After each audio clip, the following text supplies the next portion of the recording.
राज्य में जेडीयू के झारखंड प्रदेश विस्तारित कमेटी की बैठक खत्म हो गई है। बैठक में कार्यकारी अध्यक्ष संजय झा, झारखंड प्रदेश प्रभारी मंत्री अशोक चौधरी शामिल हुए। इस बैठक के बाद कार्यकारी राष्ट्रीय अध्यक्ष ने कहा कि बैठक में सभी विषयों पर चर्चा हुई और निर्णय लिया गया कि राज्य में एनडीए के साथ मिलकर चुनाव लड़ा जाएगा और केंद्र की तरह राज्य में भी एनडीए की सरकार बनाई जाएगी। वहीं सीटों की संख्या पर संजय झा ने साफ कहा कि केंद्रीय नेतृत्व से बात चल रही है, कुछ ही दिनों में सीट शेयरिंग को लेकर सारी बातें क्लियर हो जाएंगी। वहीं मंत्री अशोक चौधरी ने राज्य सरकार की ओर से चलाई जा रही मैया समान योजना पर कहा कि चुनाव के समय में ऐसी योजना की शुरुआत क्यों की गई है, क्या इस योजना को चलाने के लिए सरकार के पास पैसा है, इन सभी विषयों को लेकर जनता के बीच हम लोग जाएंगे।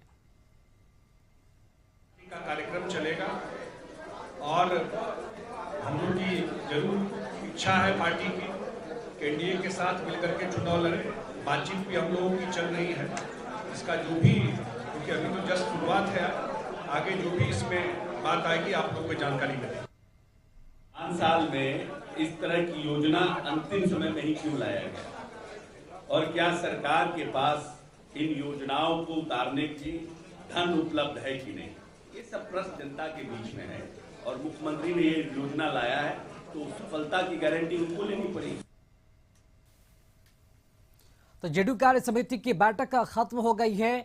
पुराने विधानसभा परिसर में इस बैठक को आयोजित की गई थी, जहां पर प्रदेश जेडीयू के कई बड़े नेताओं की मौजूदगी रही। और इसी के साथ साथ अगर बात की जाए तो जो बिहार सरकार में मंत्री हैं और झारखंड प्रभारी अशोक चौधरी, इसी के साथ साथ राष्ट्रीय कार्यकारी अध्यक्ष संजय झा भी इस बैठक में मौजूद रहे और पार्टी के कई वरीय नेताओं की मौजूदगी इस बैठक में रही। और इसी खबर पर अधिक जानकारी देने के लिए हमारे साथ संवाददाता राहुल जुड़ चुके हैं। राहुल, झारखंड चुनाव को देखते हुए अहम बैठक बुलाई गई थी, बैठक में क्या कुछ निर्णय लिया गया, क्या सहमति बन पाई कि कितनी सीटों पर आगामी विधानसभा चुनाव में सीटों पर चुनाव लड़ेगी जेडीयू, और क्या तालमेल देखने को मिल रहा है जेडीयू क्या झारखंड में? जेडीयू प्रदेश कार्य समिति की बैठक थी। बैठक में प्रदेश प्रभारी अशोक चौधरी और कार्यकारी राष्ट्रीय अध्यक्ष संजय झा भी मौजूद थे। इसके अलावा पार्टी के जो प्रदेश अध्यक्ष हैं खिजू महतो और अभी कुछ हाल ही के दिनों में पार्टी में शामिल हुए सरयू राय जो विधायक हैं जमशेदपुर से, उनके अलावा भी कई वरिष्ठ नेता और कई सारे अधिकारी बैठक में मौजूद रहे। बैठक का मुख्य एजेंडा यही था कि झारखंड में जो चुनाव विधानसभा के होने हैं कुछ दिनों में, विधानसभा चुनाव में किस तरीके से पार्टी पर चुनाव लड़ना है और पार्टी का क्या एजेंडा होगा। उसके साथ ही चर्चा ये भी हुई कि क्या एनडीए के साथ चुनाव लड़ा जाए राज्य में या अलग होकर लड़ा जाए। लेकिन बैठक में निर्णय लिया गया कि एनडीए के साथ केंद्र में जब पार्टी सहयोग से सरकार में काम कर रही है, उसके साथ ही बिहार में भी सरकार एनडीए के साथ है, तो ऐसे में एनडीए के साथ ही जेडीयू झारखंड में भी चुनाव लड़ेगा। हालांकि जहां तक सीट शेयरिंग की बात करें राजेश, तो सीट शेयरिंग को लेकर कोई भी नेता कुछ भी बोलने से